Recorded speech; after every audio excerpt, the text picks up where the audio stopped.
Boom! Live and direct on the TRU-MON show. Janik, your host, aka TRU-MON, in company of someone beautiful, beautiful, wonderful, because we're all, once we start shining the inside, that's the beauty, experiencing the truth is the beauty inside us. That's why I say beautiful and wonderful. Corey, Primus, O'Neill, Michael, how are you? Good. Good, man. Great. Awesome.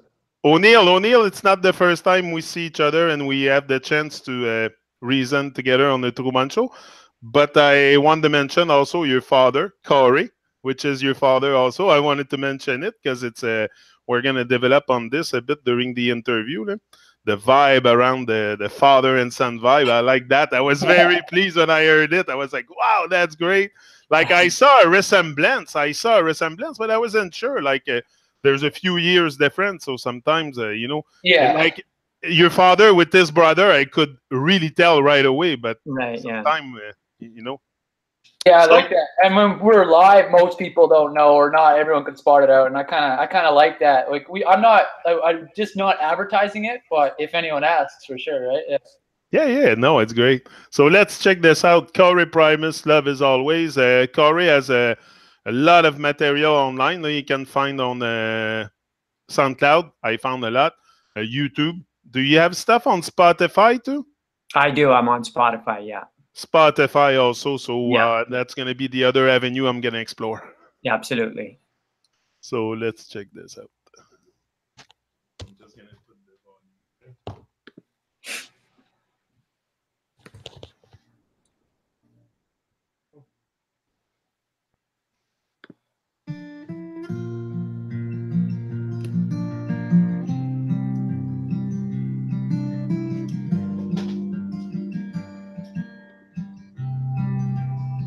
I wanna say that I love you. That's pretty cool. Believe me. Beautiful song. Will you say that you love me too? Even as you're leaving, our actions seem to contradict the things we say. How come we can't make this work, even though we feel this way? Love is always real. Love is always strong, even when it's brief. Love can't be wrong. Love is always pointing to a better way. You can choose to follow, or you can choose to stay. Don't misunderstand me in the words I use. There is no good thing I ever want to lose. They say if you love something, you gotta let it go. And maybe it'll come back, or maybe I'll never know. Love is always real. Love is always strong, even when it's brief. Love can't be wrong. Love is always pointing to a better way. You can choose to follow, you can choose to stay. La da da, la da da, la da da, la da da. Love is always real. Love is always strong, even when it's brief. Love can't be wrong. Love is always pointing to a better way. You can choose to follow. Love is always real. Love is always strong, even when it's brief. Love can't be wrong. Love is always pointing to a better way.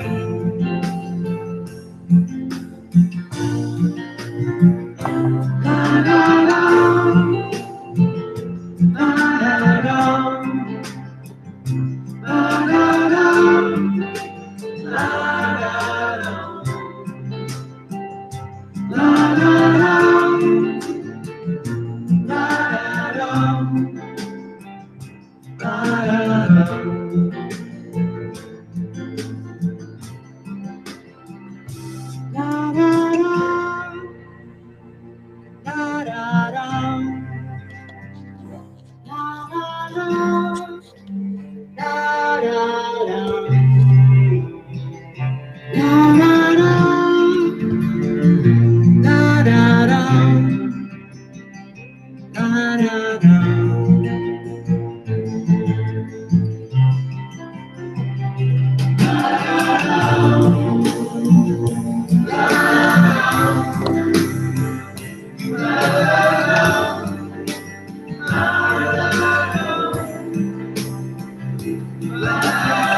Beautiful.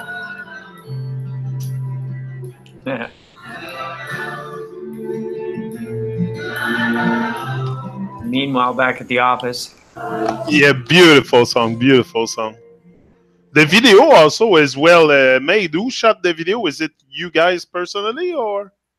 No, there's a company or a group of guys who are kind of friends with. They're friends with my brother, and they're called The Agency, and it was those guys who made all those videos for that album. No, great shooting videos for sure. Now, yeah. Corey, I would like you to maybe share with us that I know it's not everyone on my channel that probably heard about Corey Primus. So maybe share with us a bit your journey from the moment maybe you had the spark. I think it was young that you had the spark for music, or that passion started to develop for you towards the music, the guitar, the harmonica and stuff.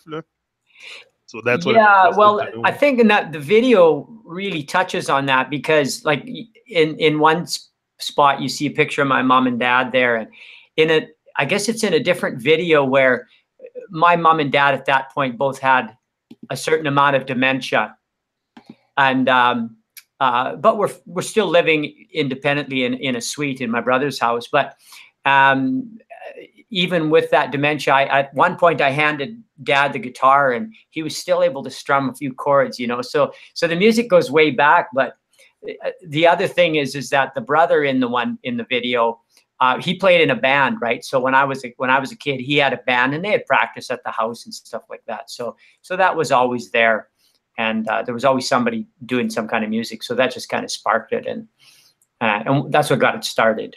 The family is into music, your brother and all this. No? Yeah. So that got me. You know, there was always music around him and his band, and I just started tinkering with tinkering with the guitar, but also even writing songs fairly early on. Okay, and is the reason why you do music today has changed since the first day you put your hand on a guitar? Like the goal and the reason why you do music today, is it different than before? Well, no, I think intrinsically, I think the reason is that it's just there to be done. Like, because, you know, you could start kids on a number of things. You know, they want to ride horses. They want to, who knows what they want to do.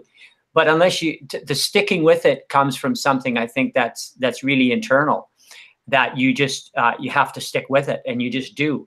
You know, like the first guitar that I played was an inexpensive guitar, and it's really hard to play and really hard on the fingers, right? So you got to really want to do it to stick through that process to actually learn it. And so I just always wanted to do it. And I always, I guess, needed to write songs.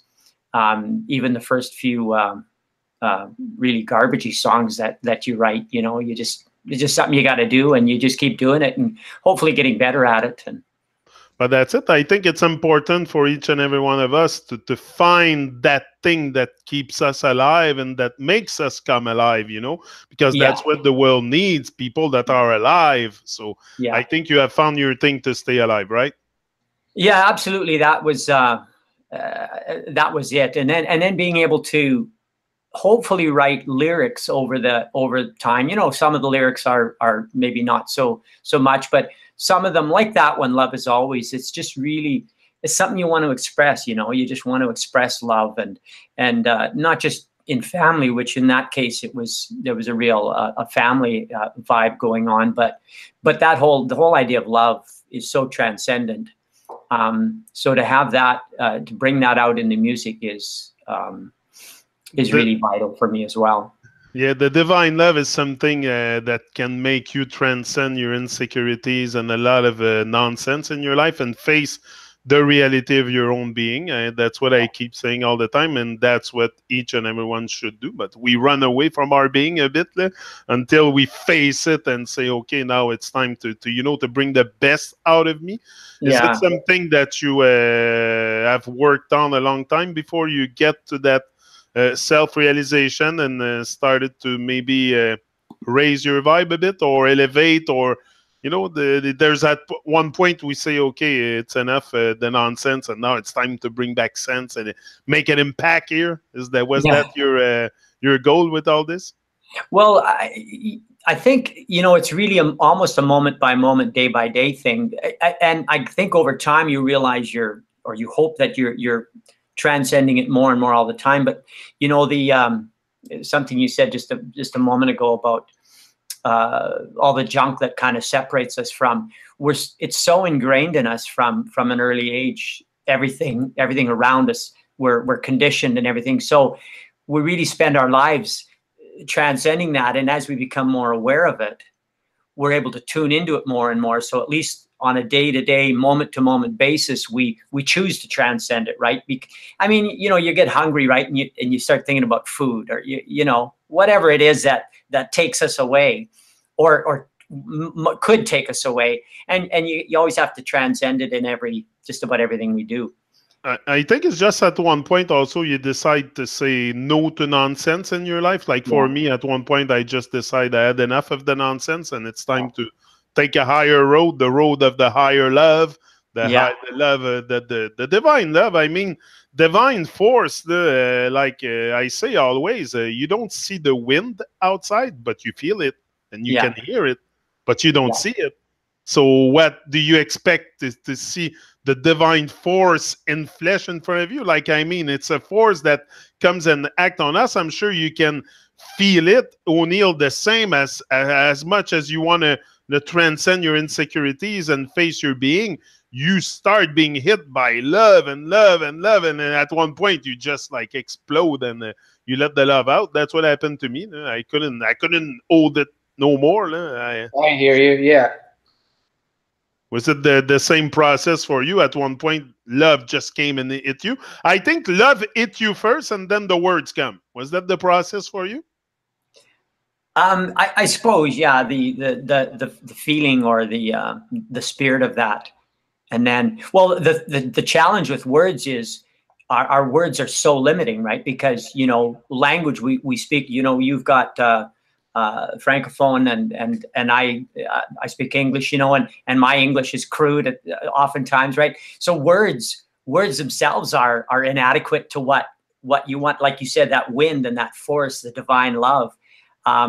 We hope that we can capture some of it in our words, and that's a desire to do that. But always recognizing that our words can fall drastically short.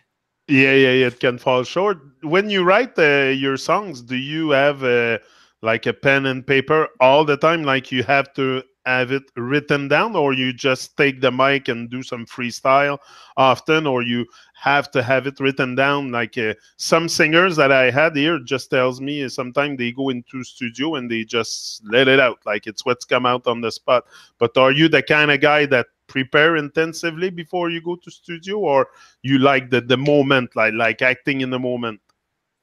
Um, well, that's something I think, and that's something that that O'Neill is good with, is capturing that moment, and that we kind of explore that together. Like I'll be noodling on the guitar, and he'll want to capture it, right? And for me, the actual songwriting process is it comes in inspiration, and phones are handy now because you got a voice message on the phone, and you can just sing into it and start to capture the ideas that way. But pen and paper is good too, and I've been trying to actually write on paper a little bit more than using the computer, because there's something visceral, or I don't know, something more that connects you more almost when you're actually writing something down with a pen and paper. And so I'm doing that a bit more, but generally get some kind of an inspiration for a song, whether it's a chord pattern or words and melody, and just capture that a bit, and then just keep sort of working with it or letting it flow until ideally a whole song is there. So for me, in many cases, in those cases, the songs that you would have heard, they've all, they've been formulated and put together and then recorded. But we're experimenting more now, again, with O'Neill's involvement in capturing music in a more immediate way. Which is very real, yeah. If you're just playing something and you're vibing it and you're feeling it, and then it's like, okay, we want to capture that, right? And because it's very real. So experimenting more with that now. So I guess I write both ways. It's more organic, like you said. The week and O'Neill captures it. Like when you record into studio, do you have to have it? Do you prefer to have everything like perfect on the notes, or you're like a bit when you're on stage, you have to you like the natural part because you're a guitar player, you play the harmonica, so I don't think you like build rhythms from computer, right? You do it you start by your guitar. No, every song you make, do you start by scratching your guitar, or you just... Yeah, guitar, piano for the most. Well, I mean, sometimes it's just a melody in the head too. Like I might actually sing a rhythm and a melody line into my voice recorder on the phone, just because I'm out somewhere and I don't want to lose it, and it's come to me. So I might just do both into the phone. But ideally, yeah, if I've got the guitar nearby, I'll be, like you say, scratching it out on there and feeling it rhythmically. And which instrument are you the most comfortable with? Is it the guitar? Yeah, the acoustic guitar. Okay, acoustic guitar is your thing. Yeah, acoustic, very specifically acoustic guitar. Yeah, because electric guitar, it's a different thing. Have you touched the electric guitar a bit, or? Well, I don't use it right now. I don't own one at all. I have used it, but I've always been drawn to the acoustic guitar more. I don't know if it's because it's more organic or just that whole process. With electric guitar, you got to figure out all the tones and the sounds and using an amp or whatever. And I've just always kind of shied away from that aspect of it. I like the organic feeling of an acoustic guitar. It's just, Yeah, and the electric guitar is very, very complex. I find a lot of people put their hand on electric guitar without really knowing how to handle it, and it makes bizarre sounds sometimes. But there's so much tone and harmonics and stuff that you can play with, so much pedal you can include. You can, an electric guitar can reproduce almost the sound of an orchestra when you look at it. When you start adding stuff to really fine-tune the sound, like that's what I have seen. That's a gift in itself too.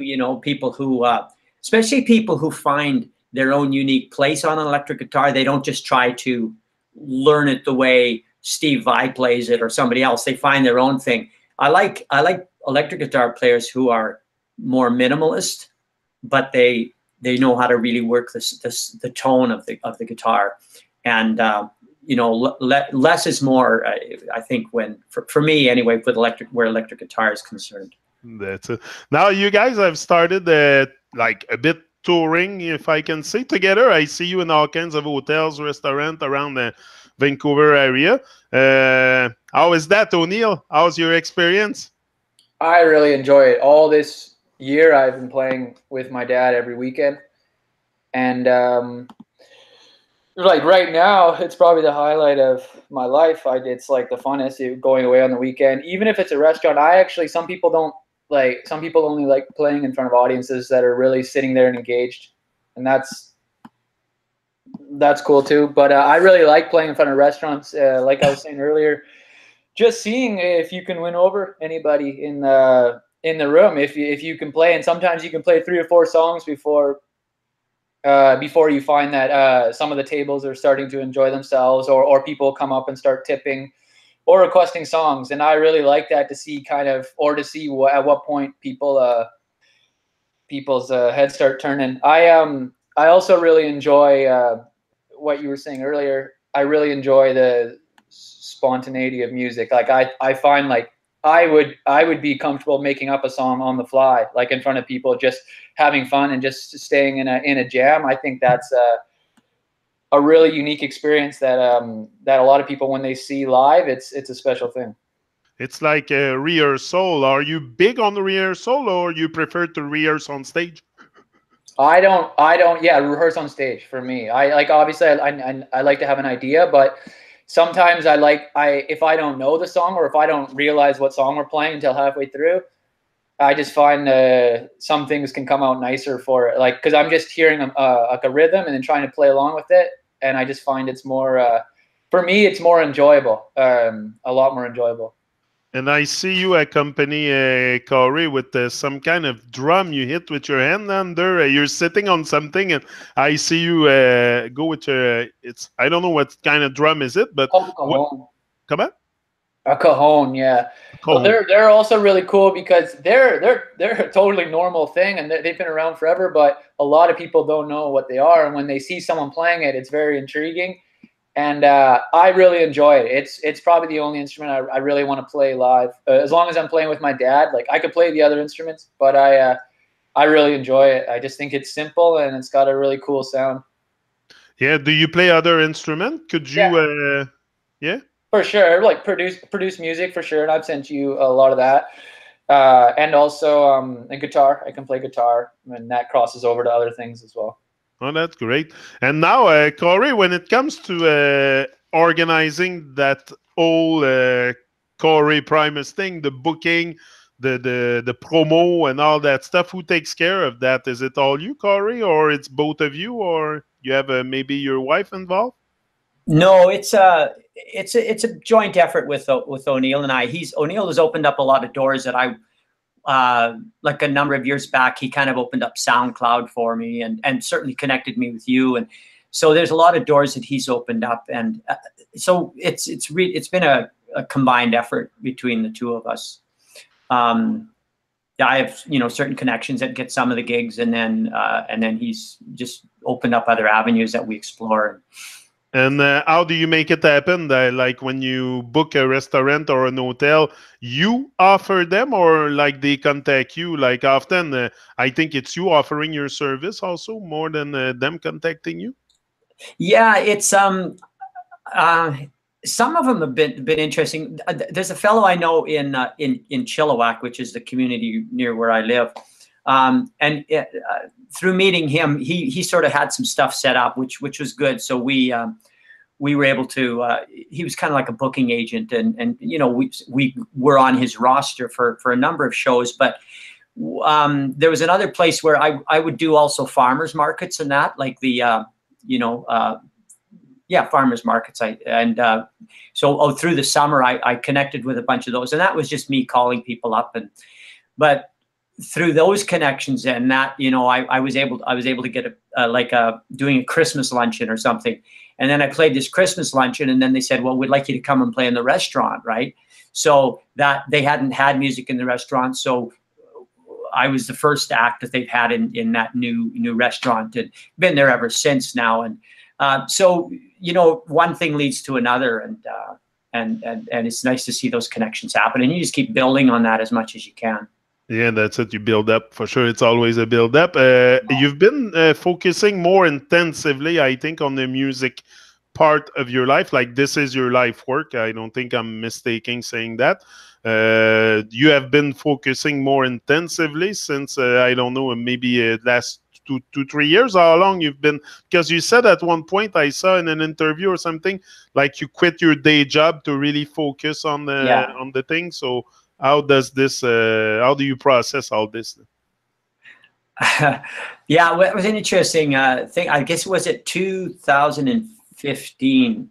Yeah, O'Neill had been in Amsterdam, Yeah. and he moved back to Canada, and we started kind of working on stuff and on ideas and that, and out of that, I decided that I would leave my my day job. Well, yeah, I guess just to invest my whole self into music, into the writing and everything, and so I opted to do that, to leave the day job, which was a nursing job, and to see what would happen. And I mean, it's pretty easy to go hungry just doing music, but it's been an interesting journey because it's in focusing on it, it's opened up a lot of doors. And then with it created the opportunity where O'Neill could come on board and play along now in these shows. So it's built that way, and you have to work at it a lot to continue to get the paying gigs. But it's all, you enjoy it because you love what you do. So you're putting love into the whole package, and things open up. New gigs are always coming around, new connections are always happening, and that's pretty exciting to be a part of that. And how important is it for you to stay consistent in producing music? Like, I think sometimes artists come out, like they have 1, 2, 3 good hits, and then they kind of stall there. We don't hear about them anymore. Like, how important is it for you to be consistent in producing, like bringing new vibe, and also maybe improving yourself also in your because it's not, you don't want to be like, there's a big syndrome going on. It's like the like me syndrome. I don't think we should get hit by this. It's not me, the purpose of liking you, but you liking what you do, so it's very important, that part. So how important is it for you to stay consistent and really work at your stuff? Is it something you put effort daily because you have the time now? Yeah, well, writing is an ongoing thing. Every once in a while, there's maybe a period where I don't feel inspired to write anything down, musically, and very briefly, at one point, I thought, am I going to be able to write another song? Because I'd written quite a bit of material, and then all of a sudden something comes, and so that's really reassuring and refreshing for me to always be getting new ideas about a new song and new direction, and how we can take things a little bit further. Exploring working with O'Neill has been really good for that, in terms of pushing my old pre-existing boundaries, right, musically and rhythmically, and that. So that's been we're always kind of pushing the envelope and looking at something new, writing new material, and always recording one way or another. There's new music. I've got new music waiting to come out, which will be coming out in the new year. And he's prolific. He's always doing something as well. So we're always trying to keep it fresh. Yeah, I was going to say that. So O'Neill, would you say that you're the kind of guy that keeps things fresh and always innovating with your musical experience, venture? Yeah, for sure, man. Something different or weird. Like, I'd make a whole song off of something that was just because there was a weird sound in it or something that I thought was cool. Yeah, man. Definitely, if someone's done something a certain way, like I'd want to do it the opposite way. You are an observant. You observe a lot, O'Neill. I'm sure you observe what other people do. You observe around you, and like you say, sometimes you can hear a sound in a song, and you're like, "What's that sound?" The other day, I heard something in a song. It was TV Culture, and it was just like a little reverb thing. He explained me what he was doing, and it was like very simple, but it was the whole thing in the song. What in the song was that little sound he was making with a a little instrument, and that's what captured me. So is it important for you guys to like really innovate in the sound that you bring in the song? For me, I right now at this point in this career, this journey, I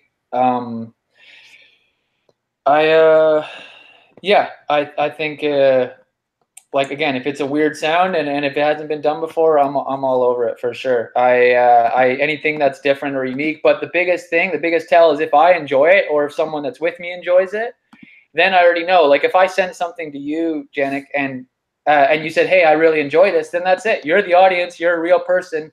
You gave me an honest opinion, and that means a lot. And then I know that I can like go forward with an idea and finish it off. Just from that, if I enjoy it, or if I enjoyed it when I first started creating it, then I know that there's something in it, or that at least I feel like there is. And now, do you guys have the desire to remain independent also? Because you're not, I don't think you're signed under Warner Bros. Or something like that. So do you have the idea to remain independent and grow and like enjoy the struggle also? Because the struggle is good, makes us grow. You know, the adversity that like you say, sometimes it's easy to go hungry making music. So there is adversity, but that adversity makes you grow into it's not bad days, it's character building day. We're gonna have them. Absolutely. Yeah. So do you put do you focus intensively on the raising that I'm not concerned about a record label or anything. Obviously that's an end goal for a lot of people. Like if someone signs you, that means you have a team that's backing you. But unless it happened in the right way, I'm not interested. I don't think that there's some person out there who really has something to offer me. Like again, and unless it happens in the right way, I'd rather us keep growing on our own, and we can get paid to play. We don't have to give a percentage of that off to some people, and that's kind of my thought. Obviously, if something big comes your way, but I'm not praying for some agent to come out of nowhere and change my life. I just want to keep making music and hopefully inspire a bunch of people. That's it. Keep staying in action. The cheetah doesn't stroll lazily, right? No fucking way. I don't think we're meant to stay on pause and no, we're meant to evolve. I think once you have that desire to evolve, nothing much can really stop you. It's just training yourself, like you said, Corey. We've been conditioned heavily to stay on pause. I think it's just training ourselves to take action constantly. And what about discipline, self-discipline? What about that? Is it something that comes natural for you, Corey, to be self-disciplined, or it's something you struggle with? Like for self-discipline and self-care also, like the food you eat, what you talk about, what's coming out your mouth, what's coming in.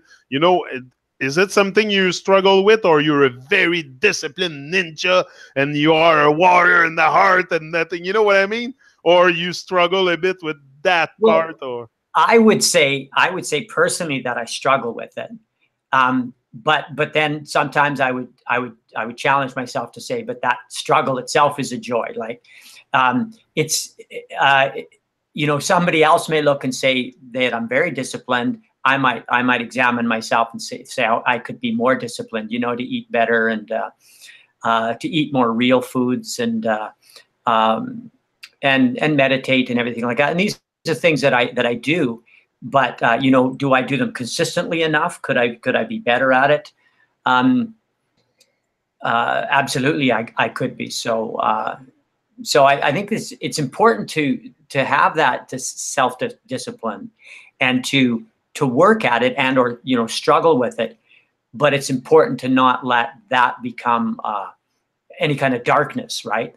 Like, oh, I'm struggling. It's like, no, it's okay. I'm enjoying this. I'm loving this, and I can do better. And so I keep doing better where I can, right? And well, everywhere where I can. But with our being, we've been given a great gift. It's called self-awareness. Yeah, but it's up to us to raise that thing, to raise the bar. To raise that self-awareness. I don't think you come here with automatic consciousness. Like there's a lot of stuff I discover around the age of 40 that I never questioned in my life. I'm sure O'Neill's been talking some stuff about you to you about, and that you know, even sometimes there's little things that we don't think of questioning, but that can change our whole life. You know, one important question can raise magnificent answers. Yeah. Right. So I think it's just we gotta keep. I don't think it's so much. I want to have your opinion on this, because I don't think it's availability, because the greatness is available to each and every one. It's the accessibility. Would you want to access all the greatness within you? You know, work on yourself to be the best version of yourself. Do you want to access? I think that's the question everyone should ask themselves. Like, do I have my access card? You know, it's available. It's like it's available, but yeah. Sometimes it can be a scary thought to think of what that might entail.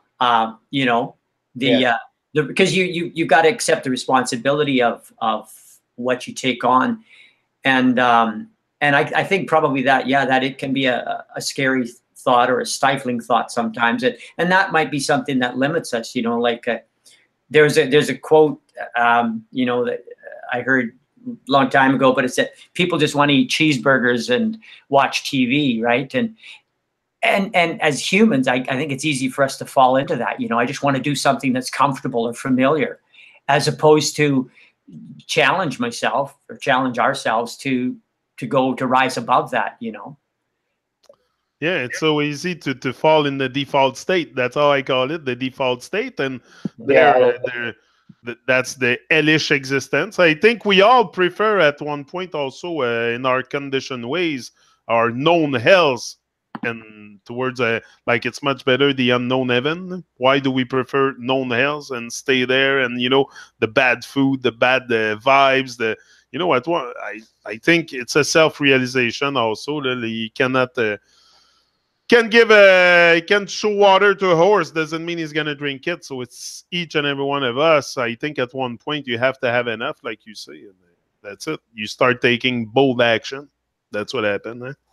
Yeah. What would you say your life? You have found a bigger life meaning now that you are taking more responsibility, because the responsibility is another thing that we should all take. The responsibility towards higher and divine, which is responding to the body technology we've been given. You know, you've been given a voice, eyes, fingers. You know, you have to use that technology, you know, to do something magnificent with your life. And how is it for you to keep increasing that sense of responsibility, but also sharing it with others during like in your lyrics and stuff? Is it something that you focus on, expanding your sense of responsibility?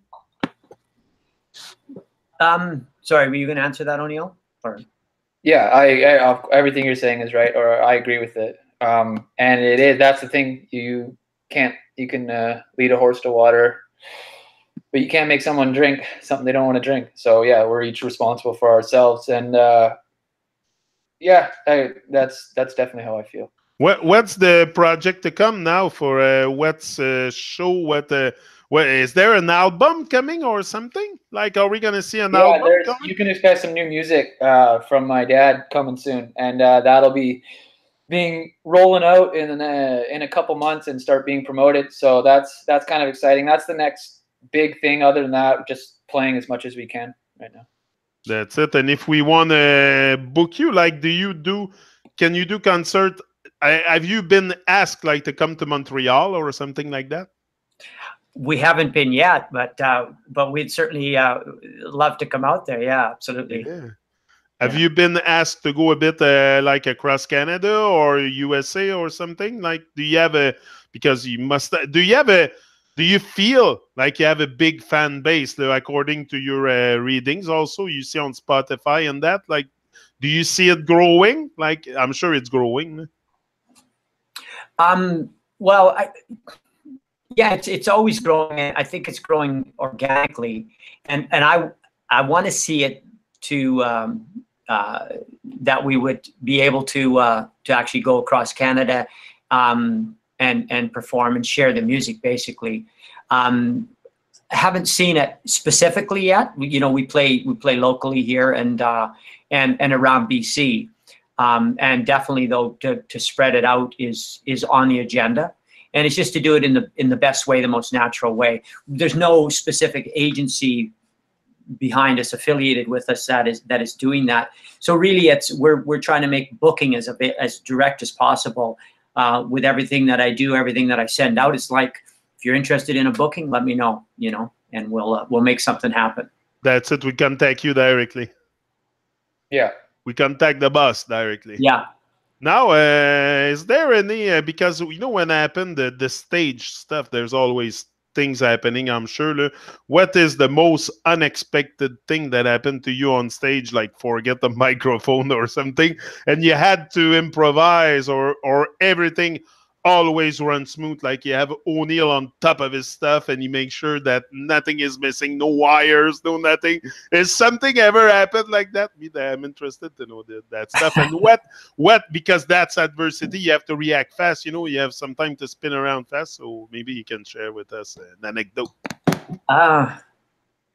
Well, I don't know, I think something maybe just about always happens. I had wire trouble just last week, where something was crapping out. Like I was playing and all of a sudden the guitar was gone, and so it was like it was cutting in and out, and so yeah, we quickly scrambled. I forget if we stopped the song and then rewired and then kept going with it, but it's pretty good. I think the key is to not that I don't let it phase me, but to not let it phase you and just kind of laugh it off and continue on, right? Because you just keep doing what you're doing in joy and in love, and just keep giving it. And I've thought about that too, like where you really have a total malfunction of your equipment, and really, certainly a lot of the stuff we do, we did it at one restaurant one time. We were playing inside, but there was also people gathering outside. The season was just starting to warm up enough, so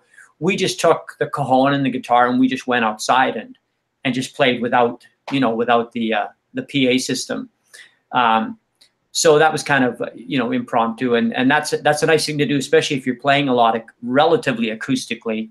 With the cajon, you don't need to plug it in, and the acoustic, you don't need to plug it in. If you get close enough to your people, you just go and sing your songs.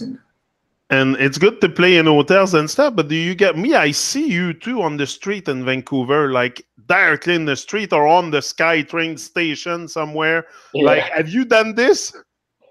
Oh yeah. Oh, you've done it? Yeah.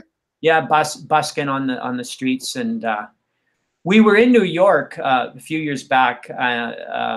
O'Neill's brother was living in just outside of New York, and so I really wanted to go and play music around New York, Washington Square, and so forth.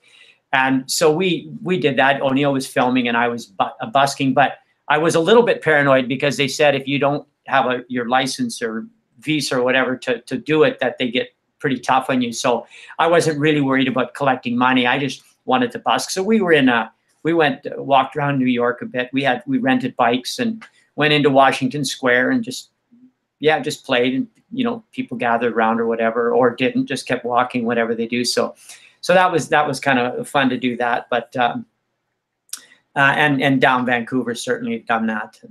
Because I think it's important also, like the music, the way we make music today have changed a lot, and not only the way we consume it, but the way you make it also has changed. What's your approach with that, with social media and Spotify? Are you because you're a bit older than me, so in our young days, Corey, we were buying tapes to have music. We weren't going on the internet and download stuff. And so all this, I'm sure it's different than in our younger days. So how do you manage this?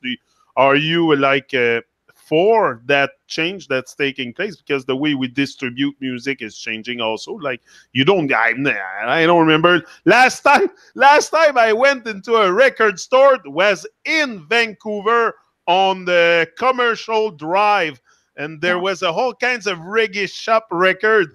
That's the last place I bought a record. So imagine 1993. So what's your Do you have the intention to make a vinyl or something like that? Or Actually, I think Spotify is a good thing because now that means that, well, again, if you have a big song, you have a big song and you get paid for it immediately. You don't need a third person in there to take some of your money or some of your art, your work. And I kind of think that things are actually better for independent artists right now, and I hope to prove that.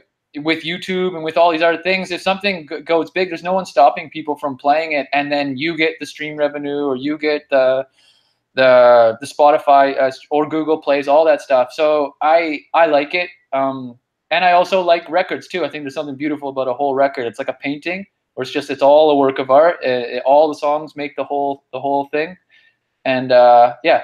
But I think some of these new changes are actually good for a lot of people who are trying to do these things, because yeah, you're not like, oh, where's the record company going to come so they can distribute my music?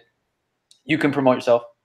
that's it, and it's so easy. Like I've started my SoundCloud myself from here, like very like you can start anything pretty easy with the internet. That's the thing today, and distribute it easily. And also like it's good to offer, like today, like I say, we download music, we don't really buy it, so people seek the free stuff, honestly. That's but what most stream people. That's the thing, right? Is a lot of people will Spotify, it's still free, but that streams where it goes to the artist. So it's actually. But me, I get the Spotify Premium. It's $10 a month. I don't mind paying it. I know it's going to the artist, but it's so little, $10 a month. Like I wonder sometimes how the artist, like how many plays do you need on Spotify, like to generate About a little. 1,000 plays is about $10. It seems like maybe a bit more, a bit less. You need a lot of plays. Need a lot, yeah. Yeah, but it starts somewhere. If you don't do something, if you don't start the journey to greatness, you'll never be great. So you have to start. How important is it now, the quantity of songs that you put out versus the quality? Like, do you prefer have a steady quality, or you like focus on the quantity, or both at the same time? Like, it's important for you to have quantity but quality also.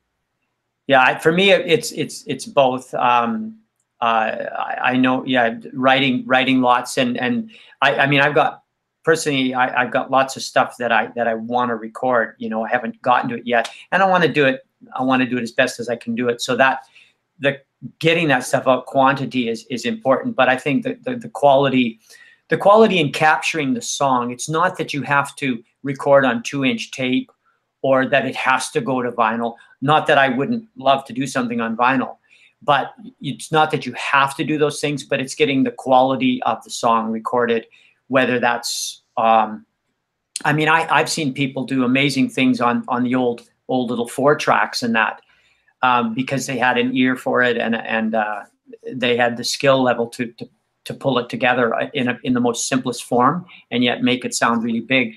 And I think, I mean, I know O'Neill's good with that in his Aliens in the Bahamas, really great sounding album. I like it that it's an album though, because I mean, singles are great, but I still like, in terms of a record or a whole package, I'm still old school in that I like that. I like that idea of almost, not that it has to be concept per se, but that there's a sort of a beginning and an end to the whole thing, whether it's 9 songs or 10 songs. But I still like that feeling of a group of songs together, CD or tape or vinyl or whatever that might be. Have you ever printed a vinyl of your songs or of your album? I haven't actually. No, I've never actually printed vinyl. I'm on vinyl. There was a radio station in Vancouver, 1040 Kicks, from way back when. So I have had a song that went onto vinyl, which was kind of fun. I still have that one album, but no, it's always been a situation where it was CDs were really made the most sense and were most cost effective to produce. Yeah, because it's costly also to make the vinyl, and you have to sell them after, so you have to find buyers for it. Now you make or might finish on this or a little bit more, but you make music because you love it. makes you feel alive, of course. But there's different process in making music. There's the writing, there's the moment where it starts in your head, the idea. Then you get onto your guitar, you try to give it a rhythm, associate your lyrics with it or something. Then you go into studio, or you bring it to O'Neill, say, O'Neill, I get an idea, we got to put this there, blah, blah. And the moment that you record it in studio, put it for real, and then you go perform. What's the part that you prefer the most? Is it the rehearsal, performing on stage? Because I like to say it like that. It's like a rehearsal. You better do it live, do it on the spot. Or it's the moment when you're with yourself creating the thing and really like tapping into all your mighty powers to be inspired. And what moment makes you feel the nourish you the most? Both maybe that you can, because you're both on the project. To say which is the most, it's a challenge to say which, because the inspiration of a new idea, of a song idea, can be really that can really nourish the spirit. But when you've gone through the process of because you get the idea in your head, and you might sing it to yourself, play it to yourself, and it feels good. But then there's that, like I think O'Neill mentioned earlier, if you share it with somebody and they like it too, then that's like, okay, good, I'm onto something here. So, because you can record a song and then look at it and go, man, what was I thinking, But so to have that initial inspiration is very is a wonderful experience. But to see it through to a point where you're able to share it live, even if you haven't recorded it, if you share it live, and I've experienced this where I've played a song just at a market somewhere, and I had a guy come up and say, I really like that song. Where can I get it? It's like, man, I haven't recorded it yet, So that's a real because you're doing this because you want to share it, you want to give it, right? We want to give of ourselves. And so to know that you're able to give and people are receiving it, then that's a huge blessing as well. I think personally, the part I would like the most is go share it with the people on stage and really see their reaction, how they pick up the vibe. Like O'Neill said before, he said sometimes it can take a while before they even turn their head towards our direction. But once they turn their head, they're like, whoa, you kind of spark something in them. And then, for sure, the vibe goes up. And when they do that, and that it's something that you've created, like it's just something that O'Neill and I have created together musically, or a song that I've written. And when you can make that connection and it's something that you've created, then that's a pretty powerful thing. But it comes and gets you in the heart, and that's like I think that's what we're here for, to shine and to inspire. Shine like a star. That's all we should be, shining like stars, and shining just the love, the good vibe, shining our good vibe. If you're a positive person and you have positivity within you, share it. Like don't let it make it implode. Don't implode. Explode. Don't implode. Explode with your love in the world. That's right. Well, and that really gives us life, is when we share it, because it's, I don't know your experience, but for mine, oftentimes I get into my head, right? I'm alone and I'm thinking about things. And so it's really easy to just be in your head. And it's when you get out and talk with people, like talking with you now, or sharing music live, that's when you really feel the love and the whole vibrancy of it all. I was in my kitchen before. I was kind of doing my rehearsal for the interview, but I don't like too much to do this and come here over. Like I had a few notes, honestly, but nothing really, like just a few notes to guide me. But I like to do it in the moment. Like you say, this is where I get the most, and that's what I love, the expanding the connection. You expand connection to your heart, to the world, and that's what happened. No, it's a great honor for sure to exchange those moments with you.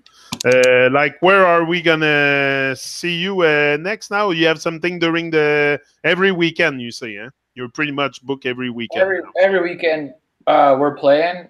But what's next is that he'll have music coming out in the new year, so that'll be the next big thing that we're promoting and sharing with everyone. So that's kind of, we're still finishing up some of that, but that is what's next. New songs coming out. No, and I'll broadcast that interview also on Byte Radio UK eventually. I have a few in line, but no, I'll promote your stuff also on the radio, of course. Thanks, John. Awesome, yeah, thank on you. the radio a few times a week, so a few times as strong. I'm not weak. Refuse to be weak. Like these words, that's what you said. The words are so limiting. Just the word weak. Like we're not weak. We're strong, people. That's what I say all the time. So yeah, thank you very much, Corey. When your album come out, did you say you're preparing an album, O'Neill, or something? Yeah, he's got songs coming out. I did say songs, but yeah, he's got a handful of songs. It's an EP, so you can expect not a full album, but there's definitely some new music coming out. Okay, perfect. So maybe when this is out and we do another interview and we'll talk about the songs. Yeah, would love that. Would love that. No, definitely not the last time we're together. That was just like a meeting meets TRU-MON meets Corey Primus. That's what's marked there. So that's great. So thank you very much, Corey and O'Neill, for coming and sharing your great journey with us. Because like O'Neill said, music is a journey. It's a journey. It's nothing like I think the most important things, Corey, and I think you can agree with me before we leave, let's have a powerful why. If you have a powerful why, the how is going to come to you, right? Yeah, absolutely. Yeah, I would agree with that, yeah. And I don't think we should stress out and accept ourselves. Like it's acceptance also, accepting our beings, accepting ourselves, facing our reality, and then taking life by the collar and take bold action and go out in the world and smile with the world. If you smile with the world will smile at you. That's right, yeah. The world is a friendly place, huh, Corey? Yeah, absolutely. You're right. It's interesting, the power of a smile, just people you don't know and just giving them that positive energy and it just changes everything. That's a powerful thing. We can change situations just with a simple smile or the simplest little thing. And sometimes a smile will confuse people. Like just a smile can confuse them and make them like, oh, snap something. And no, so thank you very much, guys. And again, I wish you the best, nothing but the best and only the best for sure. And we're going to be together again very soon. And thanks, O'Neill, for setting this up. And no problem. Like it's your third time on the TRU-MON show. Me and O'Neill were like used to that thing. But that's great. Corey, we'll see you again. Yeah. So thank you very much. Thank you, everyone in the chat. Also, there was a lot of people in the chat. I just checked before. Leslie was there. Bliss. I saw Mario. High on Fives. SMC. Still Earth Journey. Confused Chatter. Red Rose Rocker. I just want to mention my chat room. Yeah, they're great.